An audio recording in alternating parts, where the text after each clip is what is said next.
All Arkansas, all sports. It's more sports.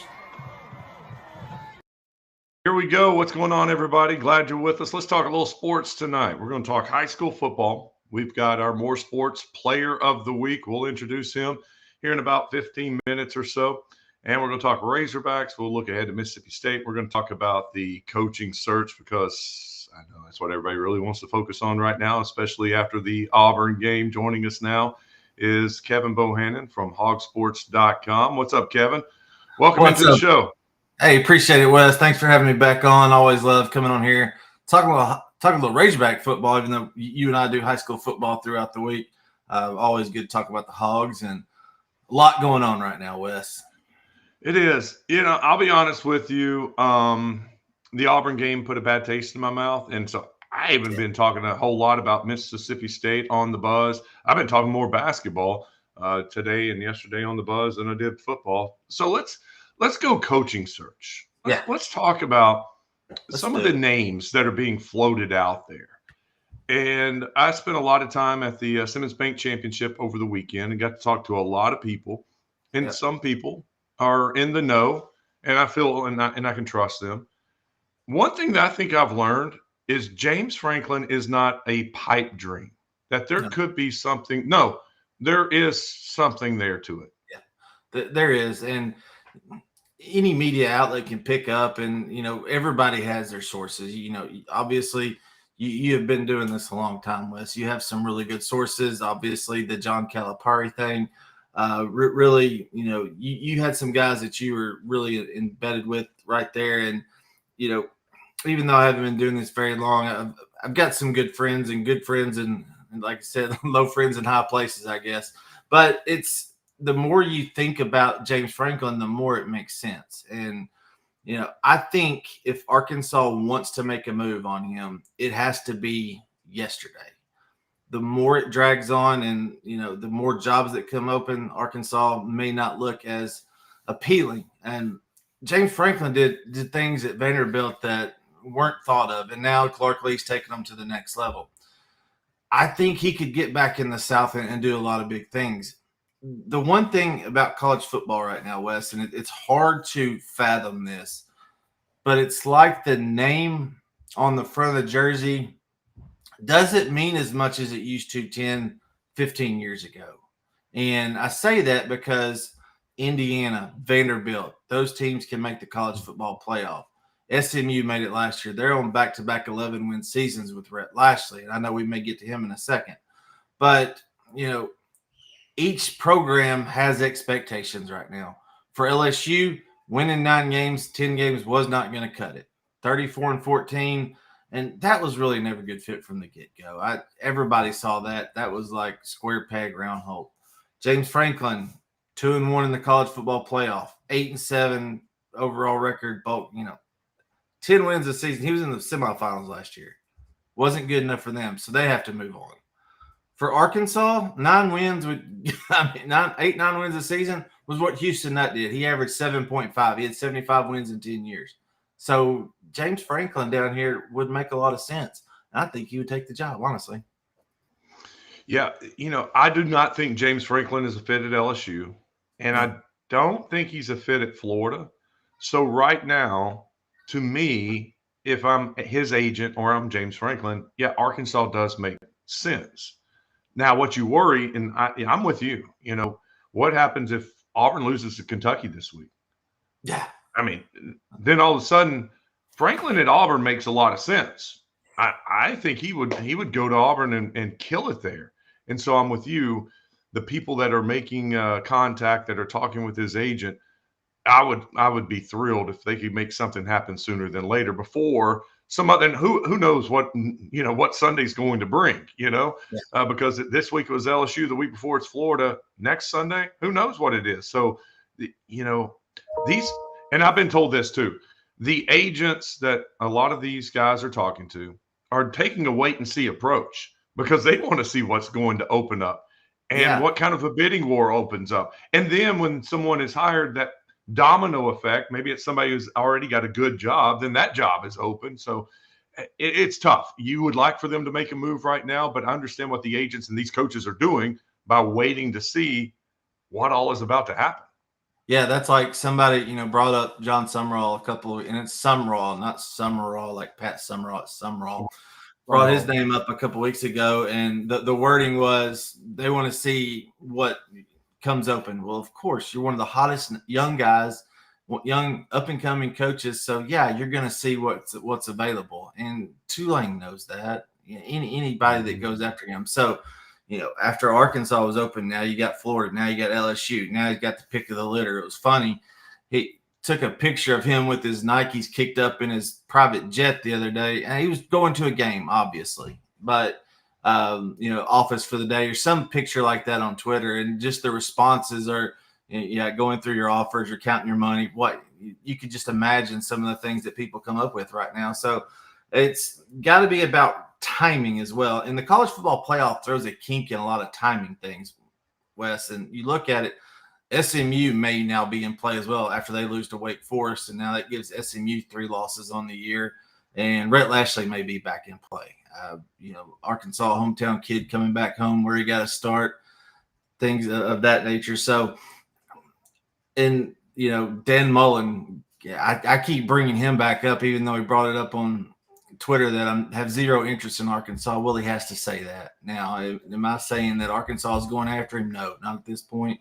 But they may have had contacts, and we not know yet. They want to keep their cards close to the vest, but we do know James Franklin's name has been floated out there and it's got some legs to it, I believe. So you believe the Lashley still has some legs?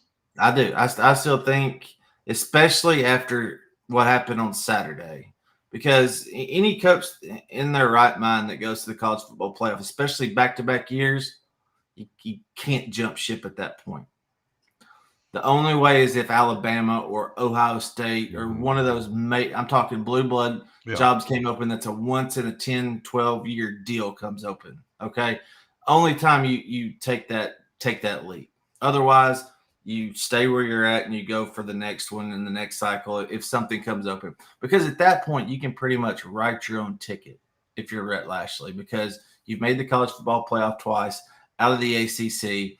You've pretty much made your mark and said, look, I can take a program, take it from mediocre, get it in a P4 conference, and take it to the college football playoff. So I still think that door, it may not be open, but it's cracked.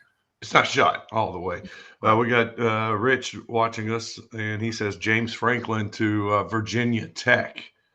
What do you think of that? I don't think Virginia Tech's a better job than Arkansas. Honestly, now they're opening and coming into the stadium, the atmosphere, which a lot of people have brought up lately, just the atmosphere and the game day atmosphere around Arkansas. Virginia Tech has Arkansas beat on that, but I don't think that it's a better job than the University of Arkansas right now. As a coach, if that's my biggest concern, I think I can get that fixed. If I want to go to the SEC or ACC, whatever the case, that the game day atmosphere is not the top of my list because I can work with somebody there and we can get that fixed pretty quick. Yeah. And, the first thing I'm worried about, and the whole thing with James Franklin is interesting because of, the mitigating factor and his buyout with everything.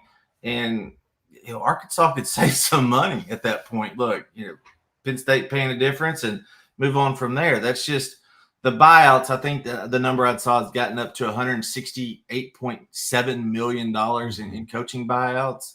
It's money rules the world and money makes the world go around at this point, especially in college football. So, but that would be the same thing with Petrino as well. Arkansas would be saving money if they didn't like their prospects and getting who they want and taking their swing and missing, and they use Petrino as a fallback and then take another chance in the next 2 or 3 years and at the next cycle.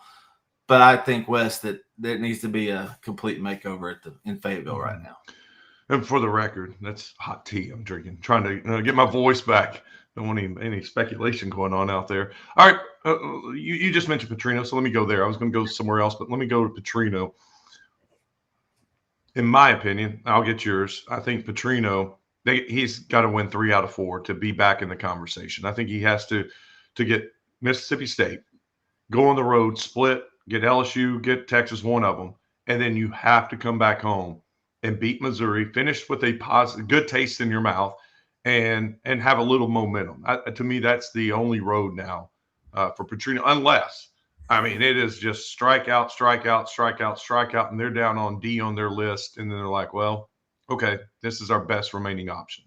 Yeah, and every week it's like I look at Bobby Petrino in, okay, how have they done compared to the week before that? Okay, so the defense got better in 2 out of the 3 games that he's been the interim head coach so far. The offense did good in 2 out of the 3 games, but they just haven't lined up yet. So how much longer can the team hold on, even though they've lost 6 straight games now? So that's where you start looking at, all right, you start seeing a real coaching job at that point. Now, is it fair that Bobby Petrino had to have a 9-week audition with players that he didn't 100% get? Now, I say 100% because he went and got Taylor Green. He got the offensive line that he wanted, went and got Mike Washington. He had a lot to do with forming the offensive side of the roster, not the defense. So is it fair that he has to do that? No, but that's the situation that he was put in, and he understands that. Now, will other P4 teams come out and try to hire Petrino? Absolutely not. Mm-hmm. I think the only P4 job, that head coaching job that Bobby Petrino gets is at Arkansas, if he gets one this cycle. He would be an offensive coordinator somewhere, I believe. And if somewhere down the road they were like, hey, we're going to hire Bobby Petrino, fans would be ecstatic no matter the school. Insert X here. But I'm with you. At minimum 3, I said at the beginning he needed to win at least 3, and that would get him to be a top 5 finalist at that point. Got another comment coming in. Randy Pickrell. What's up, Randy? He would be a great hire, in my opinion. I'm going to assume, Randy, since it's my show, you're talking about James Franklin. And I agree. We're going to go with that until you let us know who he is. But I'm going to say James Franklin would be a great hire for Arkansas. All right, the name you mentioned earlier, I want to get back, circle around to it, Dan Mullen, because it's been kind of quiet on Mullen here the last, 10 days. What do you hear? What do you think about James or Dan Mullen? Yeah, I'm the same with you. It's been quiet. I haven't heard anything that says, hey, this is somewhere we need to look as far as the media goes and start looking at things. Yes, he came out and made that stance on X, but Dan Mullen had been on X before, and remember, he took a few years off and did the whole media thing. So he's gotten a little media savvy since the last time he was the head football coach at a university. So that's why I don't put too much into him going on X as opposed to him being Rhett Lashley and doing it at a press conference. UNLV doesn't really care about Arkansas right now. Now, Barry Odom was there. They've had some guys that went to the University of Arkansas, transferred there. That's really the only connection that, Fayetteville to Las Vegas has right now. So, they have to worry about their own thing. They have to worry about going through a conference and winning a conference championship. At the end of the day, I still think Dan Mullen would be a great hire. Of all the guys, quarterbacks that he's tutored and mentored over the years, the list goes on and on. So, and it's like I told you last time, if he can win at Mississippi State, he can dang sure win at Arkansas. Yeah, I agree with that. By the way, just for the record, Randy says Franklin. Franklin. So we're good. We're good on that. Yeah. Thank you, Randy. All right. One more name I want to throw to you. And this is a guy I've been high on from the very beginning, and that's Kenny Dillingham. Today, the New York Times came out with the story, and it says Arizona State roots go deep, but this coaching cycle may test that. I've been told that Dillingham is not happy with the support he gets at Arizona State. And I'm talking, and when I describe this, a lot of people go, well, it sounds like Arkansas. But it's NIL support. It's the recruiting budget. It's his recruiting staff. It is just everything from the athletic department on not getting the resources at Arizona State. He doesn't see it changing. And so that's why an Arizona State guy who took him to the college football playoff last year may be looking to move on. Yeah, and you can look at other sports too and know exactly what he's talking about. If you go back to the 90s, 80s, 70s, their baseball program was one of the best. Even as recently as 2011, I think that was the year, they beat Arkansas in a super regional. That was the Perry Costello umpire, home plate deal back there. So their athletic program as a whole has taken a downward turn as they were in the Pac-10. Now they moved, or the Pac-12, whatever. Then they moved to the Big 12. It's a little different ball game. And you see schools like Texas Tech really taking off. That's another one you throw into the Indiana, SMU, Vandy conversation. Somebody like Texas Tech can just get somebody and start throwing a lot of money at it. Now, not every school has those, but there are ways to go out and use grassroots ways to go out and raise money. And if you don't get the commitment to even attempt to do that, all Arkansas fans have to do is look at Jonesboro right now. They're going to build a 40,000 square foot baseball facility because of what Mike Silva in his contract had laid out. It's just small things like that, Wes, that you want a commitment to a program that the administration, the board of trustees, the donors, whatever, that they'll at least make an attempt to make a commitment to. So they did that. He's going to stick around and build a program. Arizona State's not even doing that. They're not even offering it up. So at that point, I'm a big, huge Kenny Dillingham fan, and I absolutely take him in a heartbeat. It'd be fun covering him too because he shoots it straight. He's very, very transparent. Yeah, and the way he recruits Texas is very attractive Absolutely. to me. Yes. Al Shadow says, I'm surprised Cliff Kingsbury isn't on any sports book odds for any coach openings. He might be on my short list. You know what? I think he probably learned from his mistakes. He's a little older, a little wiser, you would hope. And second time around, my concern is once you get to the NFL, it's hard to go back. I know it is. You're not dealing with transfers, NIL. You got a scouting department. You got a general manager. They're taking care of the free agency, and you're just coaching. So you're calling plays, baby, dialing them up. Yeah, yeah, that would be tough for me to leave. All right, we got Randy back. Who would the hire have to be for the big money for NIL to be released? And that is the $1 million question. And it's how the game has changed. Yeah. I mean, I was told a story about LSU, and literally that they were meeting big money guys. I'm not going to say what he owns because it would give it away. Yeah. In the stadium Saturday night in the second half, and he said, here's $10 million. Get rid of that guy. And then he turned around and said, here's a commitment. If you go out and go get Nick Saban for 3 years, I'll give you this. Yeah. That's what they were doing in the stadium second half of the A&M game when it was a blowout. And that's where it is now, that these boosters, the big money guys, are more powerful than ever because they got to have that money to get rid of a coach, to hire a coach, to have the NIL, to help the next coach win. That's right.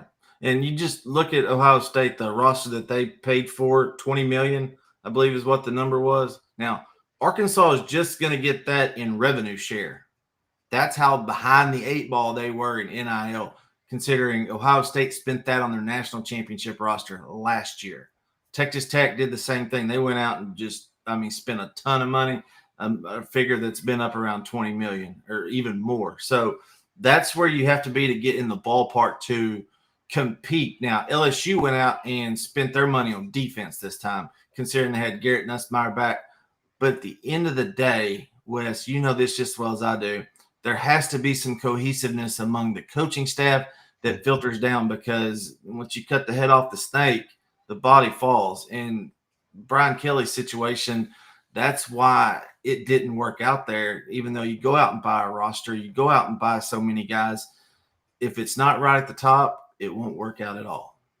LSU did spend some money on a left tackle, Carius Kern out of Marion, and he was playing left tackle against the Aggies. And I was like, guys, that's the difference of the ball game right now. We knew how good he was and how he could be the next Sean Andrews. Mm-hmm. They went out, they got him, and he was playing for LSU on Saturday night. I got another comment here. This one from Rich. What changes has Arkansas made to attract a good coach? NIL? You know, and Kevin, that's what I've been told, that they are rallying the boosters and they are involved, and there's constant contact so that they are on board with who they are talking with. And I think that's a great sign. Yeah, that it really is. So if you got guys, and it would, believe me, Wes, you and I would know this, and the fans would know it too.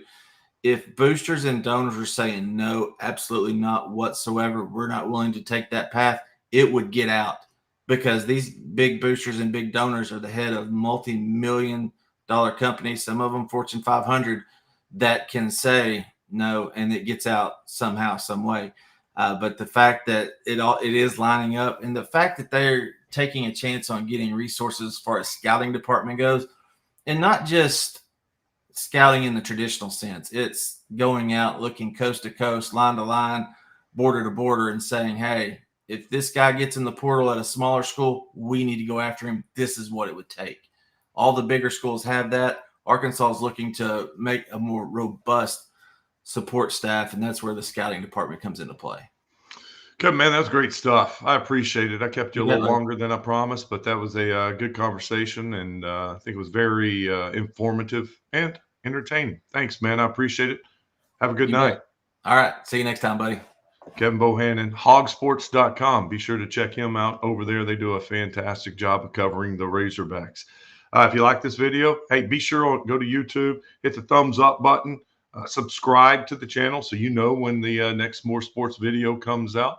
That will help me grow the show. Do me a favor, go to YouTube, subscribe, like the video. We need to talk a little high school sports now. Let's meet our More Sports Player of the Week. It is Cain Price from Stuttgart, his head coach and father, Josh Price. Guys, welcome into More Sports. And Cain, congratulations on being the More Sports Player of the Week. What a game, man. Great job. Yes, sir. Thank you for having me. Tell me about that Warren game. I mean, it was back and forth, 59-55, the final score. That had to be a heck of a ball game to play in. Yes, sir. Really fun. We didn't really get much of a break. Shootout, that's probably my first real experience of a shootout. I think he told me that's the highest scoring game in Stuttgart history. So it was a definitely fun game for an offensive player for sure. Did you know you were racking up those kind of numbers? It hit me probably halfway through the third. I was like, I think I have 6 right now. I don't know how many I had. I had, I think 4 at halftime, but I'm not really thinking about that. I'm just thinking about executing every play and trying to win, and which we did. Because, if you have all those stats and you lose, then, I don't really care about the stats. I just want to win. Coach, what was that game like for you on the sideline? Miserable. It's fun watching Cain play, but, man, defensively we were just making so many mistakes. And, that Warren team's very talented too, so they put you in a bind at times. But, I was very proud of our kids. We were down by 2 possessions 2 times in the second half and never quit. Found a way to get some stops in the fourth quarter. And of course, Cain and his teammates on offense, our offensive line did an outstanding job all night in all aspects of the game. And just very proud of our kids to get that win because we've not had a lot of success against Warren in the past. Well, Coach, I think a lot of Razorback fans can kind of relate to that Warren game because we've had several games this year we're watching and the defense can't get a stop. And then there's a ton of pressure on the offense because the offense knows they can't turn the ball over. They got to score. What's that like for an offense when you know you can't make any mistakes in a high-scoring game like this? You got to keep scoring. It's high pressure for sure, and we did. We actually turned the ball over on 4th down there and thought it could have been the difference, but we were able to, Keaton Byers forced a fumble that we jumped on and were able to go score to get ahead by 2. And then I kind of did something a little different. I wanted to put the pressure on them. So we were up by 2 and went for 2 instead of kicking the extra point to make them have to call plays to try to go score a touchdown instead of getting field goal range. And I told Cain before that, I said, I'm either going to be a hero or a goat because if you don't get in on this 2-point play, we're only up by 2, and now a field goal can beat you. So we came to win, and that was what we did, and he did a good job of getting it in the end zone on both of those plays. So, Cain, what's that like for a quarterback in a game like this where you got to score points just about every possession? Yes, sir. It's not just all on me. Like you said, O-line played a great game. Receivers did really good, running good routes, catching the ball. Running backs did good. So it's not all on me, but, there's some pressure because I missed one throw, let's say 3rd and 10, I overthrow somebody, it's a pick. That could cost you the game. So that's a lot of pressure, but, I've been playing high school ball. It's my 3rd season now, so I don't really think of it as pressure. Peyton Manning said pressure is something you feel when you don't know what you're doing. And, I know what I'm doing out there, so, it's just another drive and another game. What's it like this year for you compared to last year or even your freshman year? Has the game, they talk about it slowing down. Has that happened for you? Yes, sir. Dramatically. Freshman season, I was just really out there catching and throwing the ball, to be honest. I wasn't looking at anything pre-snap. Last year I did a little more, but this year, I know exactly what Warren is I know exactly what the opposing team is doing every play on defense. Like, I genuinely do. It's crazy how much smarter and better I've gotten over the years. Was that the best game you've ever had? Yes, sir, for sure. I think the closest one my freshman year against Lone Oak, I threw for like 390, and freshman year I did not run the ball, so I had no rushing yards. Coach, what's it like? You're on the sideline trying to coach the team. This is your son out there, and you can, he's having a special game. Do you find yourself almost torn because you want to watch, but then again, you got to coach? No, that part of it is a little different. Where I get my enjoyment of watching him is on Saturdays. I'll go back and watch our YouTube live stream of it, and there I'm dad. On Friday nights, it's no different than the other 218 games I've coached in. I'm watching the O-line. I'm watching the routes. I'm trying to see what covers they're in. You're still coach first on Friday nights, and you get to go back and watch your son play on Saturday. My best friend in high school, his dad was our basketball coach, and he was harder on him than anybody else. And then me, because, it was like another son to him. So I know that relationship. What is it like for y'all? What is it like coaching your son? Do you find yourself being harder on him than everybody else? Not anymore. When he was young, I was real bad. But now that he's matured so much, Cain's type, if he makes a mistake, you're just kind of like, come on, man, because he already knows. He's like I am as a coach, as a player. He's harder on himself than he is anybody else. So pretty easy to deal with when he makes a mistake or does something wrong. And like I said, Cain, my best friend, the dad was our head coach. I know what it was like for him. What's it like for you? I mean, my head coach is my dad, so he knows me. I mean, he knows me better than any coach would. So, like I said, I think it's just executing every play, and I don't really feel any more pressure from it. I know he calls the best plays because he's a really good coach, and he knows me better than anybody, so he knows what I'm capable of. Coach, huge win against Warren. Now you set up the only undefeated team left in conference. No, you got two more games, and a big one coming in a couple of weeks. How do you treat the remaining schedule? Well, we talked about, especially for this Star City game, they're struggling a little bit. They're 0-8. You don't lie to your kids and tell them things that are not true, but then you also keep your foot on the gas and talk about going down there and leaving no doubt who the better team is. Our coaches, I told them Sunday, number one, we need to go win. Number 1A, not even number two. Number 1A is we need to get out of there healthy. I've told Cain Friday night, if you scramble, I'm taking you out of the game. Get rid of the ball or hand it off. We've got to get to that Hamburg game week 10 as healthy as we can be. So, and going into that week 10 game in Hamburg West, it's a huge game. But I'll tell our kids next week, if we win, they're not going to anoint us the state champions. The playoffs are just starting. Same thing. If we lose, you're still hosting a home playoff game and you got to play next Friday night. So even though it'll be a big emotional experience and a great thing, and I hope they enjoy every day of it, win or lose, you got to come back to work on Sunday and get your head back into what's coming up forward. Okay, how about finishing back-to-back road games? That's difficult, right? Yes, sir, for sure. Like you said, I mean, we got to get rid of Star City first, get them in the past, and 9-0. Whether we go 9-1 or 10-0, that's a really good year. And like you said, then the real season starts, playoffs, and we don't want to go 9-1 and lose open around the playoffs. We want to go win a state championship. So our goal is not to go 10-0 and beat conference championships, or 9-1 and then just go lose first round playoffs. Our goal is a state championship. Cain, as a leader of this team, I'm sure you're having to talk to your teammates, your friends about this week, because it would be easy to overlook Star City. Yes, sir, for sure. I feel like we've dealt with that called trap game. Week after DeWitt, they're 20 minutes down the road, huge drive game, we win. We go to Monticello. Monticello's a good team. That could be a trap game. We handle that. Cross it the week before DeWitt. That's could be labeled a trap game, a huge road trip. We go down and Mercerville them in the first half. I feel like we've done good at not falling into that because good teams don't. And, hopefully that's the same case Friday night. Cain, what's your plans for the future? What do you want to do in college? I definitely want to go on a football scholarship, but I made up my mind if I go D2, like GAC conference, I'm going to play football and basketball in that conference. Dual sport athlete. You a little bit of both. Do you like football or basketball better? Football for sure.